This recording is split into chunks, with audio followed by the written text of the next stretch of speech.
जय जय श्री राधा रमण, जय जय नवल किशोर, जय गोपी चित चोर प्रभु, जय जय माखन चोर,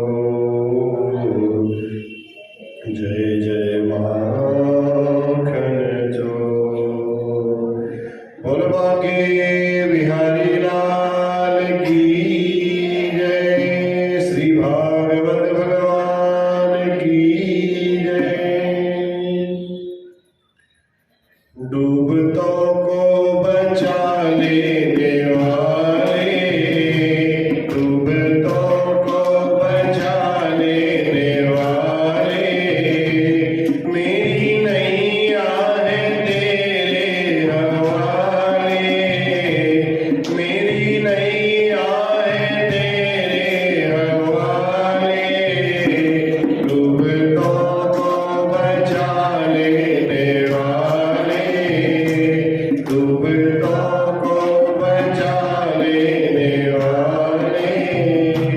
लाख अपनों को मैंने पुकारा, सबके सब कर गए हैं किनारा। लाख अपनों को मैंने पुकारा, सबके सब कर गए हैं किनारा।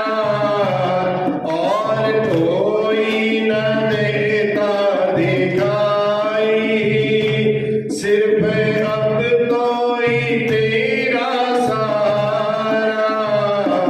कौन तुझ बिन भंवर से निकाले, कौन तुझ बिन भंवर से निकाले।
मेरे बस में अंधेरे उजाले,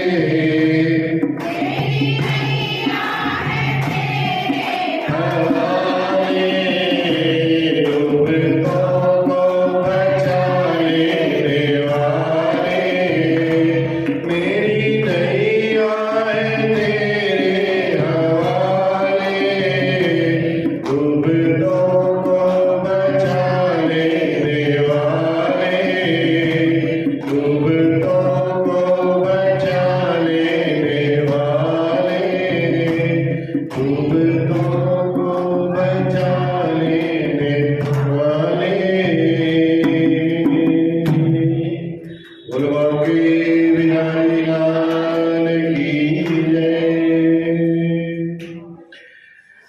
बरहापीडं नटवरवपु कर्णयोर्कर्णिकारं बिभ्रद्वासः कनककपिशं वैजयन्तीं च मालाम् रन्ध्रान् वेणोरधरसुधया पूरयन् गोपवृन्दैर्वृन्दारण्यं स्वपदरमणं प्राविशद्गीतकीर्तिः, प्राविशद्गीतकीर्तिः सच्चिदानन्दरूपाय विश्वोत्पत्त्यादिहेतवे तापत्रयविनाशाय श्रीकृष्णाय वयं नमः, श्रीकृष्णाय वयं नमः।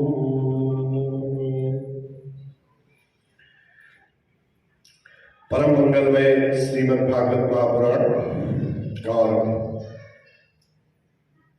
भक्त वांछा कल्पतरु श्रीमद् भागवत पुराण भगवान श्री दामोदर श्री राधा कृष्ण उनके श्री चरणों में प्रणाम करते हुए आज की इस कथा को प्रारंभ करें। गोविंद के गुणगान करते हुए अपने जीवा को पवित्र करते हुए अब भगवान की इस कथा का शुभारंभ किया जाए।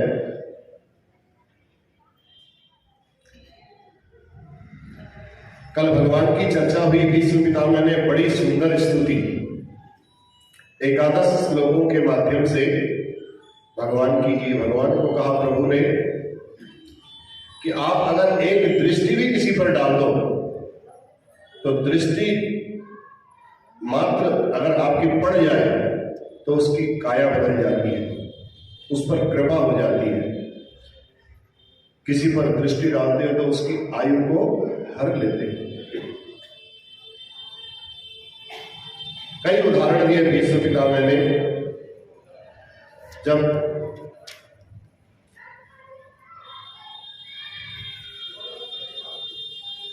भगवान से प्रार्थना की, कहा प्रभु मेरी जो ये मति है इसको आप अपने चरणों में लगा लो, इस बुद्धि को अपने चरणों में लगा लो ताकि मैं अनन्य भाव से हमेशा के लिए आपका भक्त बना रहूं। भगवान ने भीष्म पितामह को दर्शन दिए और भीष्म पितामह ने अपनी इस देह यात्रा का समापन किया। सूर्य उत्तरायण में तत्र दुन्दुभयो नेदुर्देव मानववादिताः। अचानक एकदम सब शांत हो गए जैसे ही भीष्म पितामह का महाप्रयाण हुआ। आकाश में दुंदुभियां बजने लगी, सुमन वृष्टि पुष्प वृष्टि होने लगी। सारे जगत के पितामह भीष्म के सौभाग्य की लोग सराहना करने लगे। वाह, यह प्राणी तो चाहता था कि जब मेरा अंतकाल आवे मेरे प्यारे गोविंद के दर्शन मेरे सामने में हो जावे, मेरे मुंह में उनका नाम आए, मेरे आंखों के सामने में उनकी छटा हो।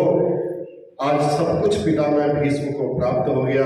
माधव मंद मंद मुस्कुराते हुए भगवान श्री कृष्ण पीताम्बर लहराते हुए सामने खड़े हैं और वहीं उनकी बाकी झांकी के दर्शन करते करते अपने हृदयंगम करते हुए उस झांकी को भीष्म पितामह ने अपने देह को त्याग दिया। देहांत काले तुम सामने हो, मुरली बजाते मन को लुभाते, अंते नारायण स्मृति। बस अंत समय में भगवान श्री हरि का नाम किसी भी रूप में आ जाए, जो जिस भाव से बसते हो भगवान, वही जीवन का सबसे साफल्य समय है, वही साफल्य क्षण है। अब द्वारकाधीश प्रभु ने पांडवों का शोक भी निवारण कर दिया। भाई भीष्म पितामह के पास क्यों ले गए थे? युधिष्ठिर को शोक हो गया था, और भगवान ने भीष्म पितामह को दर्शन देने थे, दोनों काम कर दिए। पांडवों का शोक निवारण हो गया और भीष्म पितामह को दर्शन दे करके उनको मुक्त कर दिया। भीष्म पितामह का अंतिम मनोरथ पूर्ण हुआ। अब पुनः पांडवों से भगवान ने कहा, भैया अब तो कुछ नहीं रहा ना, अब द्वारिका जाऊंगा, अब रोक टोक किसी को कुछ नहीं करना। भगवान ने अपने द्वारिका जाने का समय निर्धारित कर दिया कि अब हम यहीं से सीधे द्वारका जाएंगे, और भगवान द्वारका की ओर चल दिए। विविध देशों का परिभ्रमण करते हुए घूमते हुए भगवान श्री द्वारिका में पधारे। बोल द्वारकाधीश भगवान की। द्वारका वासियों ने इतना बड़ा भव्य स्वागत किया भगवान का कि बहुत दिनों बाद आज भगवान के जब उनको दर्शन हुए तो ऐसा अद्भुत सम्मान किया, ऐसा दिव्य दृश्य था, सभी के आज जैसे मनोरथ पूर्ण हो गए, इतने खुशी में थे सब। अरे सौनक जी सूत जी महाराज को कहते हैं, महाराज हम तो परीक्षित की बात कर रहे थे, परीक्षित की चर्चा करते आप भाव विभोर होकर के कहां पहुंच गए। परीक्षित का क्या हुआ महाराज? उसका जन्म हुआ कि नहीं हुआ, कब हुआ? वो तो पेट के अंदर ही की बात बताई, उसके बाद तो आप बह गए सारी कथा में। ये होता है जागृत श्रोता। श्रोता को पता होना चाहिए कि भैया बात कहां से चली थी।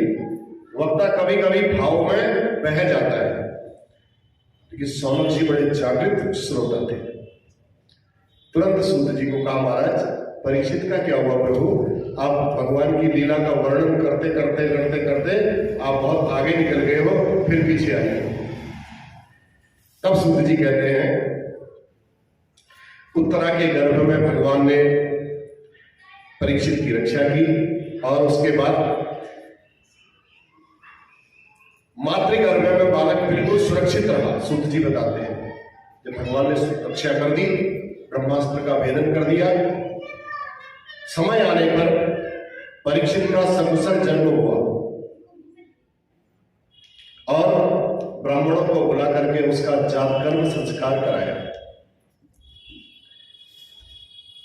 तो अब नाम रखने की बात आई तो इसका नाम क्या रखा जाए? तो परीक्षित का नाम रखा विष्णुरात। विष्णुना रातः इति विष्णुरातः। रात माने होता रात दाने धातु है। भगवान विष्णु ने जिसको दिया हो, परीक्षित तो भगवान के उस परम धाम को पधार चुके होते जब अश्वत्थामा ने ब्रह्मास्त्र फेंक दिया था, लेकिन भगवान ने ही उनकी रक्षा की, उनको दिया। इसलिए भगवान ने जो विद्वानों को बुलाया तो विद्वानों ने उनका नामकरण संस्कार कर दिया विष्णुरात। भगवान की ही कृपा से मां के गर्भ में इनकी रक्षा हुई, इसलिए इनका नाम विष्णुरात रखा।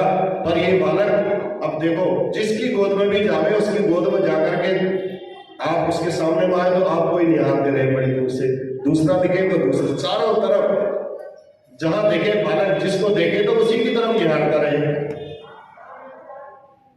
अब चारों तरफ निहारने की वजह से, चारों तरफ देखने की वजह से टुकुर बिल्कुल एक टक देखे रह रहे हो।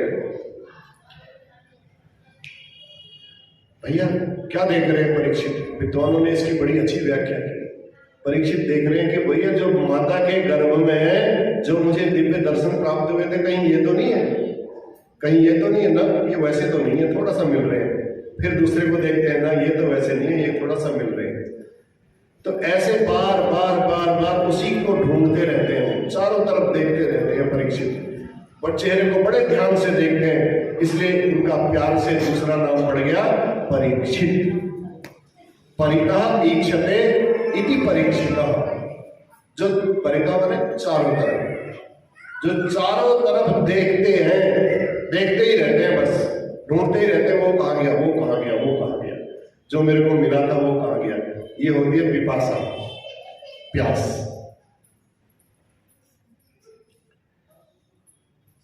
तो ये विष्णु राज परीक्षित के नाम से धीरे धीरे विख्यात हो गए।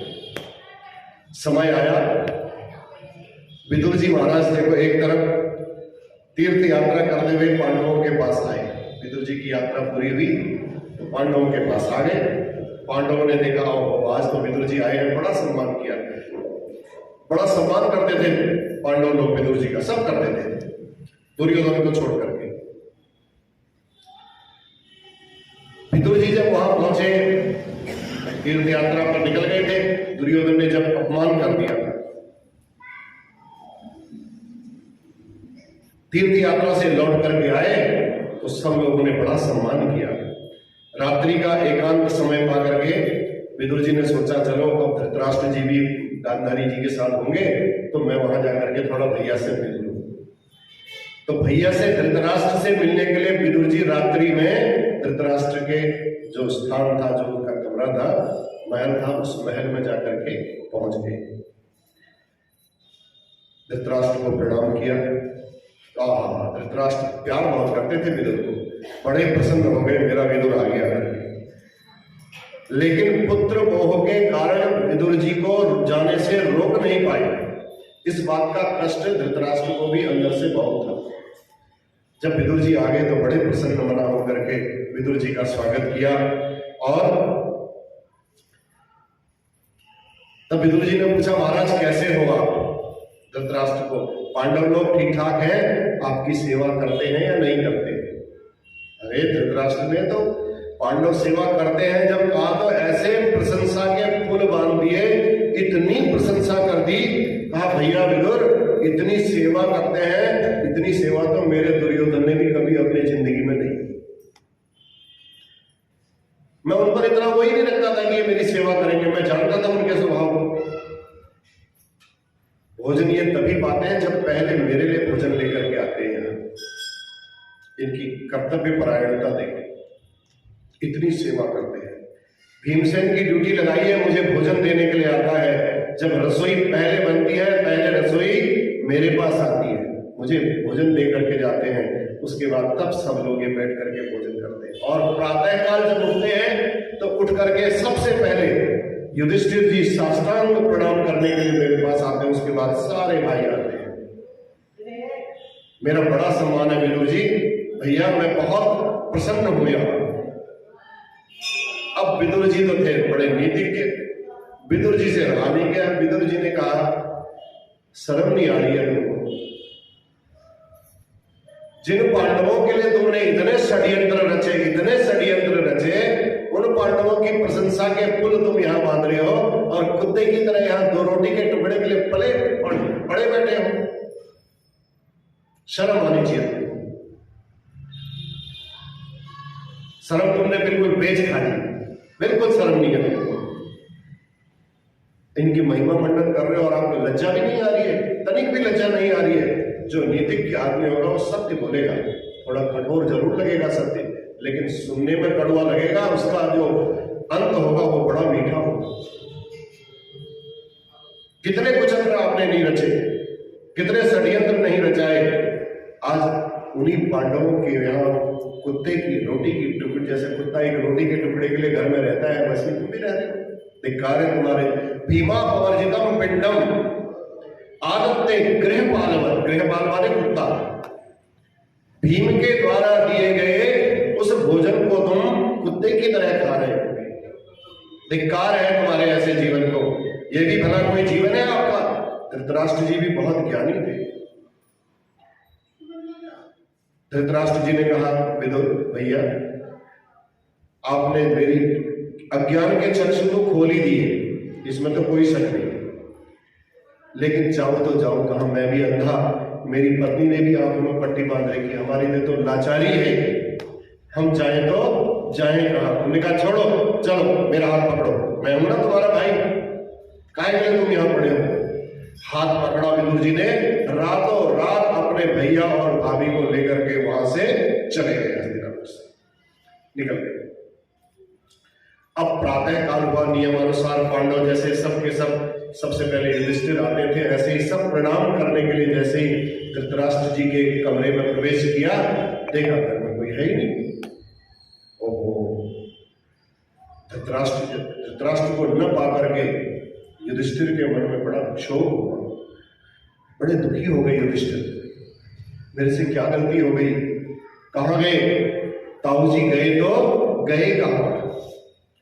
संजय से पूछा, भैया तुम्हें पता है धृतराष्ट्र जी कहां गए? उन्होंने कहा, भैया रात्रि में तो मैं भी अपने कमरे में सोया था, मुझे नहीं पता कहां गए।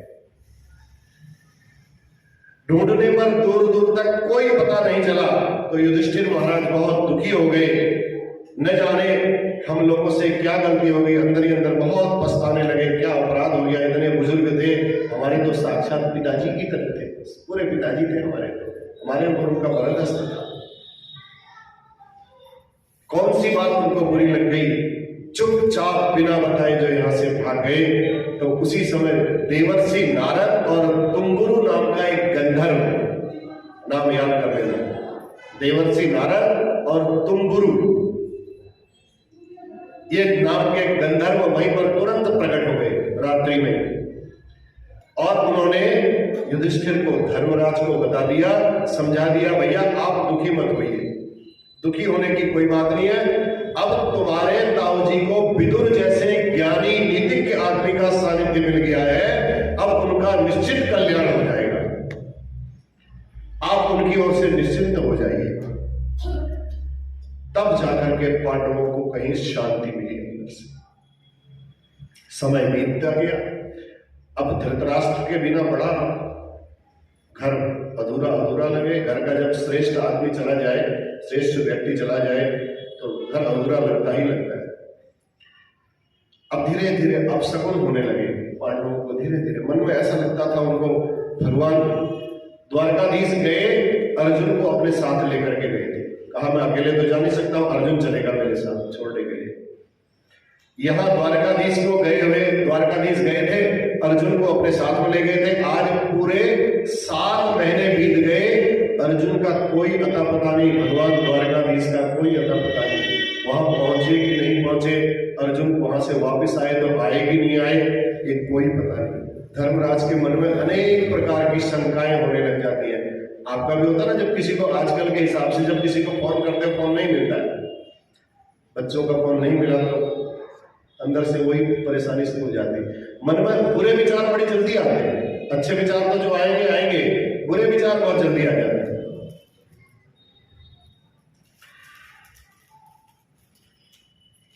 अब सब अनिष्ट का संकेत हो रहा था युधिष्ठिर जी को, न अर्जुन आया, न उसका संदेश आया, बड़े अपशकुन। मंदिरों में दर्शन करने के लिए जा रहे हैं युधिष्ठिर, तो उनको ऐसा लग रहा है कि देव प्रतिमाएं रो रही है, यह भी एक अपशकुन का लक्षण है। पुच्छल तारा उनको दिखाई दे रहा है, पुच्छल तारा उदय हो गया है। गाय को बछिया का दूध पीते हुए देखना, बछिया तो गाय का दूध पीती है, अगर गाय को बछिया का दूध पीते हुए देख रहे हो तो यह भी बहुत बड़ा अपशकुन है, यह अनिष्ट का संकेत है। गता सप्ताधुना मासा भीमसेन तवानुज नायाति कस्य वा हेतुर्नाहं वेदे ममंजसा। 7 महीने हो गए हैं, अर्जुन अभी तक लौट कर क्यों नहीं आया? अगर नहीं आ रहा था, भगवान के साथ उसका मन लग गया था, तो एक संदेशा तो हमको भेज सकता था, वो कम से कम एक खबर तो दे देता, भैया मैं अब नहीं आ पाऊंगा, अब मैं द्वारकाधीश के साथ ही रहूंगा। चर्चा मन में हो, आपस में बैठ करके चारों भाई चर्चा कर ही रहे थे, इतने में तुरंत अर्जुन वहां पहुंच गए। अर्जुन अचानक जब सामने आए तो अर्जुन को देखते ही पांडव सारे के सारे दौड़ पड़े, उनकी खुशी का ठिकाना नहीं रहा। अरे अर्जुन कैसे हो, कैसे हो?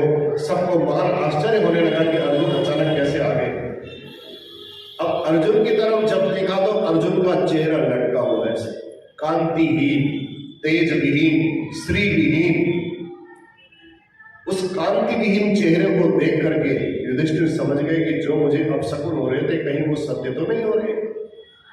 अर्जुन जैसा पराक्रमी और इतना श्री विहीन हो गया, एकदम कांति विहीन हो चुका था, आंखों से अर्जुन के अश्रुपात हो रहा था, लगता है कोई बहुत बड़ा अनिष्ट हो गया है।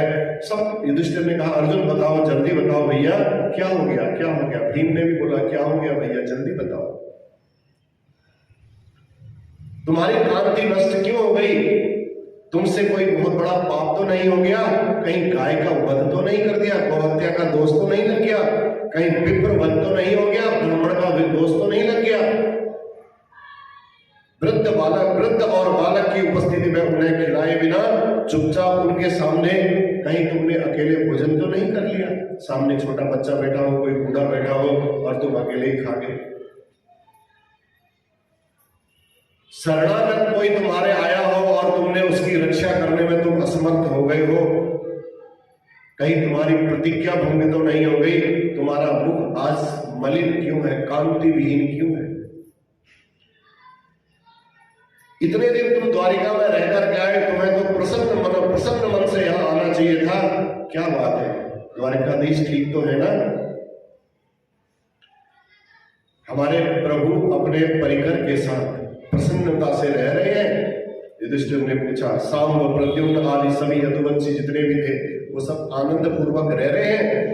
जब एक एक करके सबकी कुशलता पूछना प्रारंभ किया तो अर्जुन तुरंत युधिष्ठिर महाराज के चरणों में गिर गए। कहा महाराज, वंचितो हम महाराज हरिणा बंधु रूपिणा येन मे बहृतं तेजो देव विस्मापनम। भैया क्या बताएं, वंचित हो हम तो बिल्कुल लुट गए, कुछ नहीं रहा भैया, हम खाली हो गए सब। प्रभु का सानिध्य हमारे हाथ से चला गया है, हम वंचित हो गए हैं। एक एक प्रसंग का अर्जुन ने स्मरण कराया और जिन प्रभु की, अर्जुन कहते हैं जिन प्रभु की कृपा से मैंने खांडव वन का दहन कर दिया था, युद्ध में भोले किराता अर्जुनियम बन करके भोलेनाथ को भी मैंने संतुष्ट कर दिया, जिन्होंने दुर्वासा मुनि के उग्र श्राप से अक्षय पात्र का एक दल पाकर के विश्वात्माओं को तृप्त कर दिया, ऐसे हमारे प्राणों की रक्षा की स्वयंवर में जिनकी कृपा से मैंने द्रौपदी का वरण कर दिया, आज उन्हीं प्रभु के परम धाम जाने के बाद मैं अर्जुन और मेरे बाण, मेरे प्रभु मेरे साथ नहीं है, तो महाभारत का ये इतना बड़ा विजेता अर्जुन आज कील और विराट रास्ते में मिले तो उनसे युद्ध करने में डर गया और लौट करके भाग करके वापस आ गया, हार करके।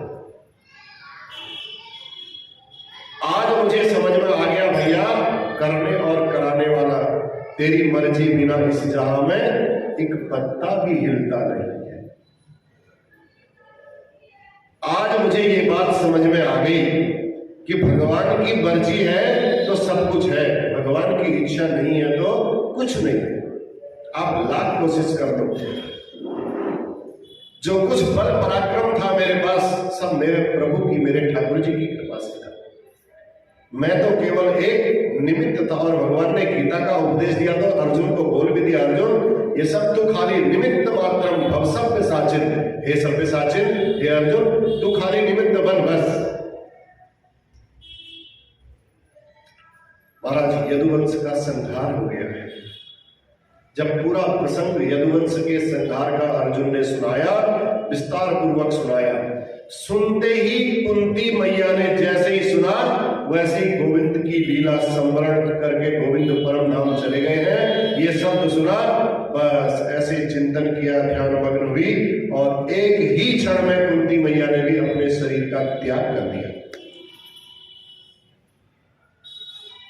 ऐसे प्रेमी देखो कितनी बड़ी विशेष बात है।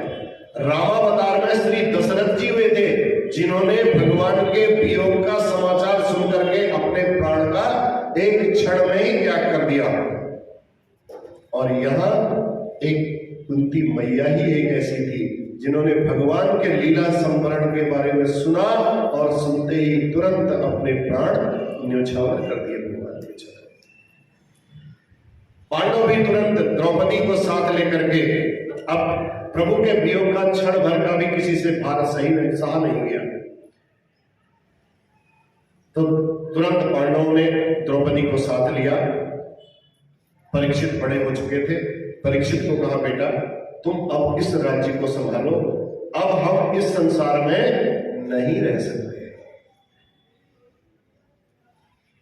धीरे धीरे स्वर्गारोहण करते करते द्रौपदी को साथ ले गए और हिमालय की यात्रा करते करते अंत में एक एक करके धीरे धीरे सब परम धाम को प्राप्त हो गए। बोलो आगे बिहारी लाल की। अब महाराज परीक्षित राजा बन गए, चक्रवर्ती राजा।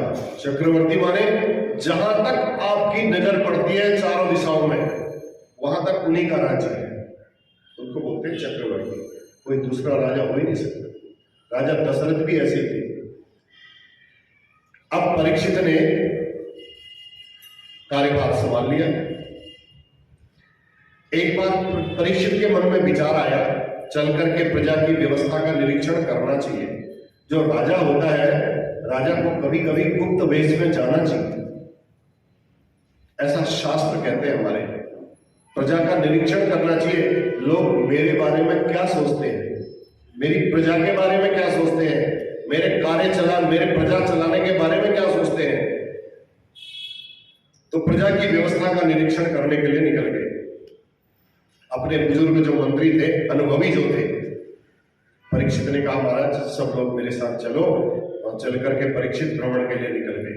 अब भ्रमण करते करते जहां जाते अपने पूर्वजों की बड़ी प्रशंसा सुनते थे, बड़ी प्रशंसा सुनते थे। परंतु जब जा रहे थे, एक जगह उनको बड़ा अटपटा दृश्य दिखा। अजीब सा एक दृश्य उनको दिखाई दिया। एक गाय और उसका एक बछड़ा आंसू बहाते हुए रोते जा रहे हैं, रोते जा रहे हैं, और एक निर्दयी दुष्ट उनके पीछे पड़ा हुआ है उनको मारने के लिए। दोनों अपने सुख और दुख की बातें कर रहे हो, गाय और बछड़ा। परीक्षित इतने ज्ञानी थे, देखो उनकी बातों को सुन रहे थे, समझ रहे थे कि ये क्या बात कर रहे हैं। बछड़ा कहता है, मां आप शायद इसलिए रो रही हो। अपनी मां को कहता है कि मेरे 3 पांव टूट गए हैं, 3 पैर टूट गए हैं, इसलिए आप रो रही हो। प्रभु हमें छोड़ करके चले गए हैं। इन दोनों के संवाद को परीक्षित सुन रहे थे। क्रोध में परीक्षित के नेत्र लाल हुए, एकदम अंगारे के समान। परीक्षित के राज्य में और गौमाता का इतना बड़ा अपमान, ऐसा कैसे हो सकता है? इतना बड़ा अत्याचार हो रहा है। जिन गायों के लिए परीक्षित कहते हैं मेरे प्रभु ने अवतार लिया, मेरे प्रभु गोपाल बन करके आए, गोविंद बन करके आए, इस जंगल वन में गायों के साथ विचरण किया, उनके परम धाम जाते ही इन गायों के साथ ऐसा अत्याचार, समझ में नहीं आई परीक्षित के बाद। भैया ऐसा कैसे हो गया? परीक्षित के राज्य में अभी तो मैं राजा हूं, अभी इतनी हिम्मत किसकी पड़ गई ऐसे मेरे राज्य में? भगवान की ही गायों पर अत्याचार, ये तो भगवान की है गायें। हाथ में तलवार लिया और परीक्षित दौड़ पड़े। अरे गौ माता रुक जाओ, 2 मिनट रुको, 2 मिनट। गौ माता के पास पहुंचे। आपको रोने की आवश्यकता नहीं है। तलवार जो निकाली थी म्यान में डाली और कहा प्रभु परम धाम चले गए हैं, लेकिन अभी परीक्षित जीवित है। बोल परीक्षित महाराज की। मारोदीरंब भद्रम दे खलानाम मई शास्त्री। क्रुद्ध हुए परीक्षित, जैसे तैसे आगे बढ़े। जैसे आगे बढ़ रहे थे परीक्षित को लगा कि भैया इस दुष्ट को दंड देना है, किसी भी हालत में इस दुष्ट को दंड देना है।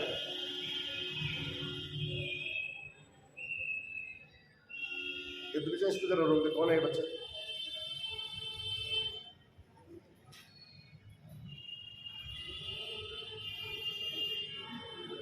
तो गौ माता को पूछा परीक्षित ने, कहा मां मैं क्षत्रिय हूं, मेरा छात्र धर्म है शरणागत की रक्षा करना, जो शरण में आ जाए उसकी रक्षा करना मेरा धर्म है। आप कौन हैं?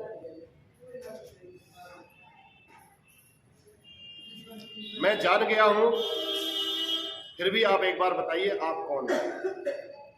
आप साधारण गाय के बछड़े को पूछा आप कौन हैं? आप साधारण गाय के बछड़े तो मुझे नहीं लग रहे हो। आप दोनों की जब मैं बातें सुन रहा था तो उसी समय मैं समझ गया कि हे वृषभ आप कौन हैं? आप बताइए आपके ये 3 पांव कैसे टूट गए? तुम्हारी ये दुर्दशा किसने की? मुझे बताओ, निसंकोच होकर के बताओ, निर्भीक होकर के बताओ। परीक्षित ने उस बछड़े से प्रश्न किया। बछड़ा कहने लगा, महाराज अपने दुख का कारण मैं किसे बताऊं? बताओ।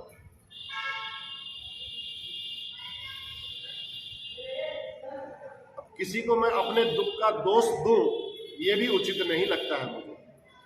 कुछ लोग कहते हैं भैया जैसा कर्म करोगे वैसा ही फल आपको प्राप्त होगा। कुछ लोग कहते हैं भैया कर्म के कारण ही सुख और दुख की प्राप्ति होती है। कुछ लोग कहते हैं भाई ईश्वर की इच्छा के बिना इस संसार में कोई भी कार्य नहीं होता है। तो भगवत इच्छा से ही जब सब कुछ होता है। कुछ लोग कहते हैं भाई ग्रहों की स्थिति खराब हो सकती है, इस समय ग्रह हमारे अनुकूल नहीं चल रहे हैं, हो सकता है ग्रह अनुकूल न चलने के कारण ऐसा समय आ गया हमारे ऊपर, ऐसी विपत्ति आ गई। तो समय विपरीत हो तो बड़े बड़े महापुरुषों को भी कष्ट उठाना पड़ता है। इसलिए परीक्षित को बछड़े ने कहा भाई मेरी समझ में नहीं आता है और मुझे नहीं लगता है कि मैं अपने दुख का कारण किसे बताऊं, किसको दोष दूं कि इसकी वजह से मुझे ये दुख हुआ है। इसलिए अपनी इस दुर्दशा का दोष मैं किसी को नहीं दे सकता। बस परीक्षित ने जब ऐसी वाणी सुनी, देखो कितनी श्रेष्ठ वाणी है, हम दूसरे के ऊपर अपने गलती का दोष डाल देते। परीक्षित कहने लगा भैया बातें तुम्हारी सुन करके मैं समझ चुका हूं, तुम कोई साधारण नहीं हो, तुम साक्षात धर्म हो। क्योंकि पापों को तो पाप का फल पापी को तो पाप का फल मिलता ही है, लेकिन पापी के पाप की चर्चा करने वाला भी उसका भागीदार हो जाता है। इसलिए पापियों के पाप की चर्चा करनी ही नहीं चाहिए। आपने अपने मुंह से किसी की चर्चा की ही नहीं। धर्म को बोलते हैं, उस वृषभ को, बैल को बोलते हैं परीक्षित। आप साक्षात धर्म है और ये गौ माता साक्षात पृथ्वी रूपा है, धरणी रूपा है, और जिनका भार उतारने के लिए प्रभु इस धरित्री पर आए थे। यदा यदा ही धर्मस्य ग्लानिर्भवति भारत अभ्युत्थानमधर्मस्य तदात्मानं सृजाम्यहम् परित्राणाय साधूनां विनाशाय च दुष्कृतां धर्म संस्थापनार्थाय संभवामि युगे युगे। धर्म की स्थापना करने के लिए प्रभु इस धराधाम पर पधारते हैं। अब प्रभु लीला संवरण करके परम धाम को चले गए हैं, इसलिए उनके वियोग में पृथ्वी माता को कहते हो कि गौ माता को कहते हैं कि तुम पृथ्वी के रूप में हो और तुम दुखी हो रही हो, मैं समझ रहा हूं। पर ये धूर्त कौन है जो तुम्हारे पीछे दौड़ रहा है तुम्हें मारने के लिए, डंडा लेकर के जो तुम्हारे पीछे तुम्हें मारने के लिए दौड़ रहा है, ये कौन है? ये समझ में नहीं आया ये कौन है। तुरंत फिर तलवार निकाली और उसकी तरफ बढ़ाया तो कहा अरे धूर्त तुम कौन हो, परिचय क्या है आपका? वो धूर्त चरणों में गिर गया परीक्षित के। कहा महाराज मैं साक्षात कलयुग हूं। परीक्षित बोले अच्छा तू कलयुग है तो मेरे राज्य की सीमा में तेरे को प्रवेश करने की हिम्मत कैसे हुई? इतना बड़ा दुस्साहस तुमने कैसे कर दिया? कलयुग बोला सरकार बताइए, अब हम आपके राज्य में ही रहेंगे तो हमको कहीं ना कहीं स्थान तो चाहिए जाने के लिए, हम कहां रहेंगे सरकार? आप ऐसा मत कहिए, ये सप्त दीपा वसुंधरा आपकी है, आप चक्रवर्ती राजा हो। बताइए हम कहां जाए? एक छत्र राज आपका है, जाऊं तो जाऊं कहां? सब जगह जहां देखता हूं आप धनुष बाण उठाए हुए दिखाई देते हो, जहां देखता हूं वहां धनुष बाण उठाए हुए दिखाई देते हो। महाराज आपकी शरण में आ गया हूं, शरणागत वत्सल आपका नाम है, और आपके जब शरण में आ गया हूं तो महाराज जो स्थान आप मेरे को दे देंगे ना, मैं उसी स्थान पर रह लूंगा। महाराज आजीविका चलाने के लिए कुछ मेरी व्यवस्था कर देंगे। अच्छा, परीक्षित कहने लगे भैया फिर तुम यहां रहोगे तो तुम्हारे गुण और दोष क्या है? कितने गुण हैं तुम्हारे अंदर, कितने दोष हैं, कृपा करके सब बताओ मुझे। कलयुग बोला महाराज दोषों का तो मैं भंडार हूं, दोषों की तो मैं गिनती कर ही नहीं सकता, इतने दोष हैं मेरे पास। गुण महाराज केवल एक ही है। अच्छा, परीक्षित का एक गुण है, बताओ क्या गुण है? तब कलयुग कहता यत् फलम नास्ति तपसा न योगेन समाधिना तत्फलम लभ्यते सम्यक कलौ केशव कीर्तना। महाराज कलयुग में इससे सरल और सरलतम साधन कोई दूसरा संभव है ही नहीं। क्या? केवल भगवान का आप नाम स्मरण करते रहो। यत् फलम नास्ति तपसा, तप करने से उस फल की प्राप्ति नहीं होगी, न योगी बनकर के होगी, न समाधि लगाने से होगी। तत्फलम लभ्यते सम्यक, बहुत अच्छी तरीके से इस कलयुग में बहुत अच्छा फल आपको प्राप्त होगा। कलौ केशव कीर्तना, भगवान श्री हरि का स्मरण करने से, उनका भजन करने मात्र से ही सब प्रकार के पुण्यों का फल आपको प्राप्त हो जाएगा। ये मेरे में गुण है महाराज। कलयुग ने कहा तो परीक्षित को बड़ा अच्छा लगा, परीक्षित को रीझ गए उस पर। परीक्षित ने कहा भैया ये तो बहुत अच्छी बात है, अच्छा तुम्हारा गुण मुझे बहुत अच्छा लगा भैया, बड़ा दिव्य है तुम्हारा गुण। संसार के प्राणियों को इससे सरलतम साधन और कोई दूसरा नहीं मिल सकता है। अन्य युगों में कितनी तपस्या करनी पड़ती है, यज्ञ करने पड़ते हैं, बहुत सारे सब प्रकार के साधन करने पड़ते हैं। कलयुग में तो बैठे बैठे जीव हिलाओ बस, राम राम राम राम राम राम राम राम राम राम राम राम, बस आपको सारे फल प्राप्त। रीझ गए परीक्षित महाराज, बड़ा अच्छा लगा उनको ये, उसकी बात कलयुग की बड़ी अच्छी लगी। तब परीक्षित ने कहा भाई तब तो अब हम तुम्हें रहने का स्थान दे सकते हैं, जाओ, हमने तुमको 4 कमरे दे दिए, 4 स्थान दे दिए। अब ये इतना बड़ा घर है ना, एक प्रकार से उनका जो राज्य है सप्तद्वीपा वसुंधरा में 4 कमरे उसको भी दे दिए। एक घर के अंदर रहना हो तो 4 कमरे उसको भी दे दिए। कहा द्यूतम पानम स्त्रियः सूना यत्रा अधर्मस् चतुर्विधः, जहां जुआ खेलते हुए लोग दिखेंगे, बड़े ध्यान से सुनना, वहां कलयुग का वास होगा पूरा। द्यूतम पानम, जहां मदिरा पान करते हुए लोग आपको दिखेंगे। सोच लो, बिल्कुल साक्षात कली इनके ऊपर बैठा हुआ है। और जहां पर लंपट पुरुष रहते हो, जहां जीव जंतुओं की हिंसा होती हो, ऐसी जगह कलयुग को 4 जगह दे दी।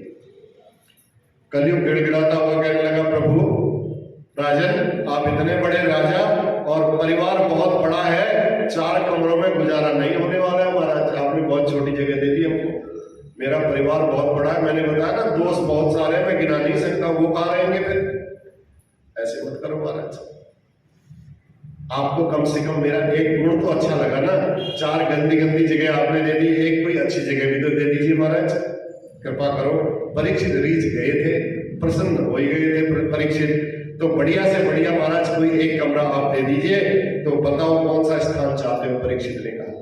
तो कलयुग कहने लगा महाराज केवल स्वर्ण में, सोने में निवास दे दीजिए आप, तो आपका काम चल जाएगा। परीक्षित ने कहा पुनश्च याच मानाय जात रूप वदात प्रभु, स्वर्ण में उस कलयुग ने निवास मांगा और परीक्षित ने कहा जाओ, तुम्हारे गुणों पर हम प्रसन्न थे इसलिए रिझे हुए थे, इसलिए तुरंत कह दिया अच्छा जाओ तुम्हें स्वर्ण में निवास दे दिया। अब यहां एक शंका होती है,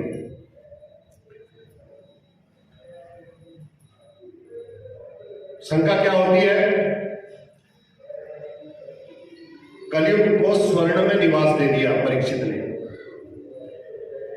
और दूसरी ओर भागवत के शायद एकादश स्कंद में भी आता है कि सोने में भगवान का निवास है। धातुनामस्मि कांचनम ये लिखा है, गीता में भी आता है। धातु माने स्वर्ण, सोने में भगवान कहते हैं मैं ही हूं। यज्ञानाम जप यज्ञोस्मि धातुनामस्मि कांचनम, ये है श्लोक। अब शंका होगी ना, एक तरफ भगवान कहते हैं कि भैया सोने पर मैं निवास करता हूं, और एक तरफ परीक्षित ने कह दिया कलयुग को सोने पर तेरा निवास होगा।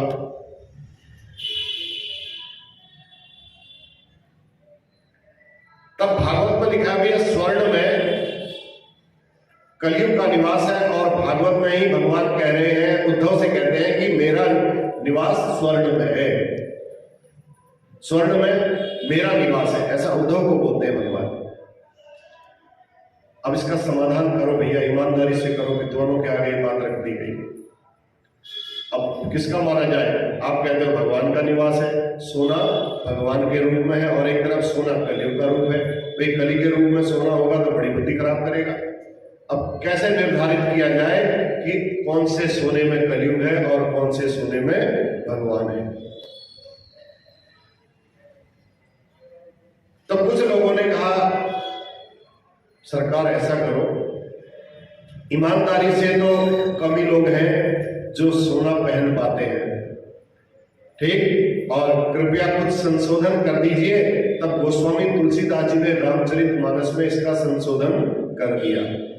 कहा जड़ चेतन गुण दोषमय, ये संसार सारा दोषमय है, चाहे जड़ हो चाहे चेतन हो चाहे कैसे हो। जड़ माने पेड़ इत्यादि जो हिल नहीं सकते, चेतन माने हम सब लोग जो चल फिर सकते। जड़ चेतन गुण दोषमय विश्व कीन करता।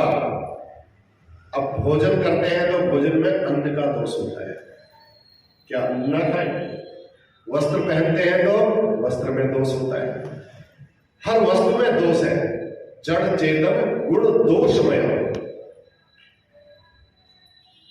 अब भगवान अन्न बनाया, भगवान को निवेदित कर दिया, भगवान को भोग लगा दिया, तो वही अन्न प्रसादी बन गया, शुद्ध हो गया, भगवान को अर्पित कर दिया, निर्दोष हो गया, अन्न का दोष खत्म हो गया। ठाकुर जी को भोग लगने के बाद वो प्रसाद बन गया। ऐसे ही उस अन्न का भगवान को भोग लगने के बाद जैसे वो प्रसाद के स्वरूप में बना, उसका दोष खत्म हो गया। इसलिए जो भी वस्तु संसार में ग्रहण करो उसे भगवान को एक बार समर्पित कर दो, उसके बाद उसे आप ग्रहण कर लो। भोजन करना है तो भोग लगा करके भोजन ग्रहण करो, वस्त्र पहनना है तो भगवान को अर्पण करके वस्त्र पहनो, ठाकुर जी को छुआ दो, वो प्रसाद समझ करके उसको धारण कर लो। ऐसा करने से साक्षात प्रभु का उसमें वास हो जाएगा। इसलिए भगवान का प्रसाद बना करके भगवान को ही उसको अर्पण कर दो, तो वो वस्तु आपकी नहीं हो गई, फिर वो भगवान की हो गई, और भगवान की वस्तु में किसी प्रकार का दोष होता ही नहीं। तुम्हें निवेदित भोजन करही, प्रभु प्रसाद पट भूषण करही। तो इसलिए इसका निराकरण यही हुआ कि जिस चीज को आप भगवान को अर्पण कर करके स्वीकार नहीं करोगे, उस चीज में कलयुग का वास आ जाएगा। इसलिए स्वर्ण को भी यदि आपने पहनना है, उसको शुद्ध करके भगवान के यहाँ आते हैं कई लोग, कोई भी गहने भी पहनते हैं, देखो शादी में भी पहनते हैं तो पहले पूजा करवा लेते हैं। हम तो कराते हैं ना शादी, हमें पता है, सारे गहने जितने भी लाते हैं तो कहते हैं पंडित जी पूजा कर लो।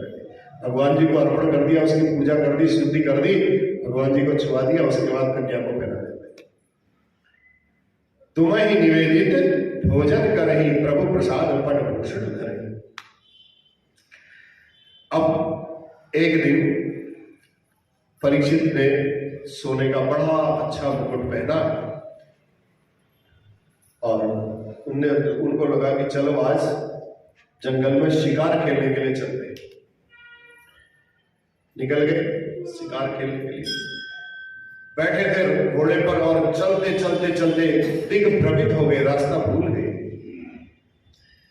भूख प्यास से पीड़ित हो गए राजा परीक्षित। और आगे उनको एक ऋषि की कुटिया दिखी, शमीक ऋषि की कुटिया थी। उस कुटिया पर गए और वहां पहुंच गए। बाहर खड़े होकर के उन्होंने खूब आवाज दी, महाराज जी, महाराज जी। महाराज जी तो समाधि में बैठे हुए थे, ध्यान मग्न थे। कोई प्रत्युत्तर नहीं आया अंदर से। कुटिया के भीतर जब देखा, परीक्षित गए अंदर से, भैया कोई आवाज नहीं आ रही है कुटिया में, तो कोई ना कोई तो होगा।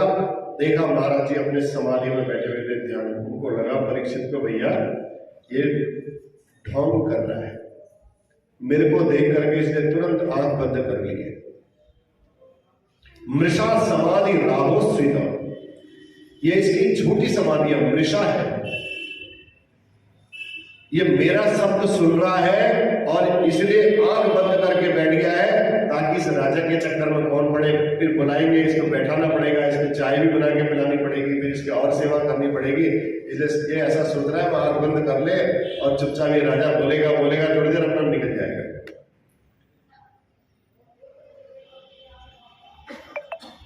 अरे राजा तो ईश्वर का अंश होता है, परीक्षित के मन में आया। इतनी हिम्मत इनकी, राजा भी एक भगवान का ही स्वरूप होता है। असली है कि नकली है, कहीं इसने नकली होगा तो पता चल जाएगा। परीक्षित ने इधर उधर झांका, उनको एक सर्प दिखाई दिया मरा हुआ।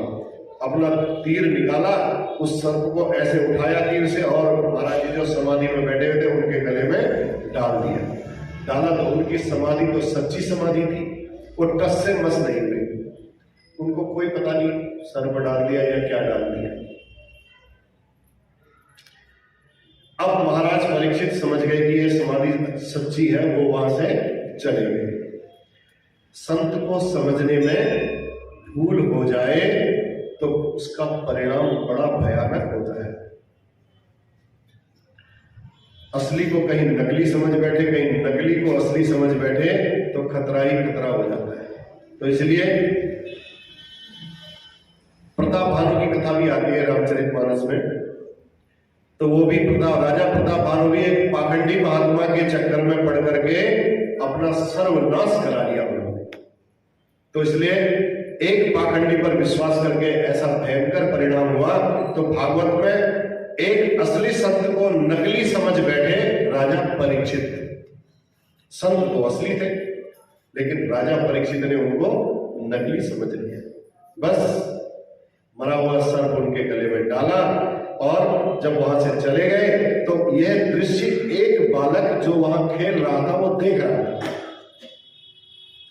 उस बालक ने देखा, राजा परीक्षित तो चले गए हैं, दौड़ करके राजा ऋषि समीक का बेटा नदी पर स्नान कर रहा था। नदी के किनारे कौशिकी नदी थी, उस नदी के तट पर खेल रहा था। वहां गया, जोर जोर से जाकर के कहने लगा, तुम्हारे पिताजी के गले पर किसी राजा ने सर्प डाल दिया है। अरे वो बालक तो सुन करके बड़ा अचंभित हो गया, उसको बड़ा क्रोध आ गया। उसी समय वो नदी के अंदर गया और नदी में प्रविष्ट हुआ, उसने हाथ में जल लिया। कौशिक क्या वस्त्र वाग वज्रम विसर्ज हो, कौशिकी नदी का जल हाथ में लेकर के महाराज परीक्षित को उसने भयंकर शाप दे दिया। क्या शाप दिया ये आपको कल बताएंगे।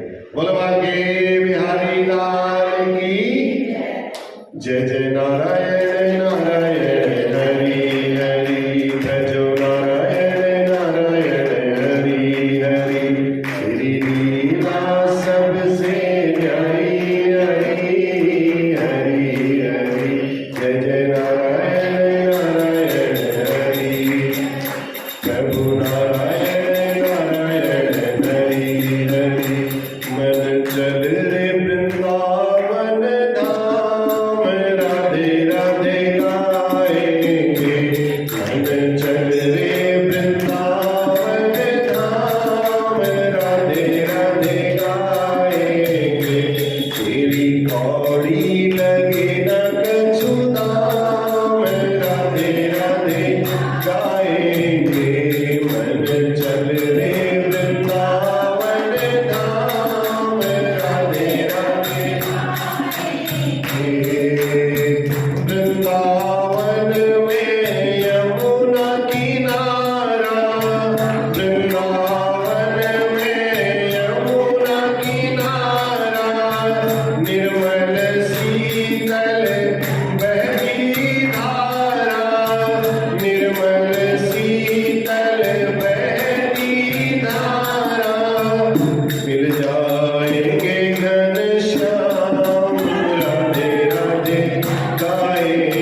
हरे